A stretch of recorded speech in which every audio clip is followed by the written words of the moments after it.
Hello viewers, আসসালামু আলাইকুম। গ্রাম বাংলার ঐতিহ্য চিড়ার মোয়া, মুড়ির মোয়া এর প্রচলন খুব একটা এখন চোখে পড়ে না, বলতে গেলে বিলুপ্ত হয়ে গেছে।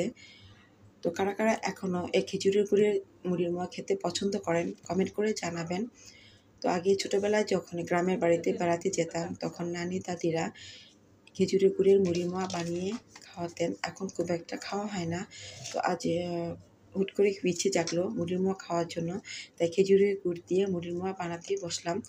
তো এই মোয়া খেজুরের গুড় বা আখের গুড় যে কোনো গুড় দিয়ে বানিয়ে নেওয়া যায়, তবে খেজুরের গুড় দিয়ে বানিয়ে নিলে খুব বেশি স্বাদ লাগে।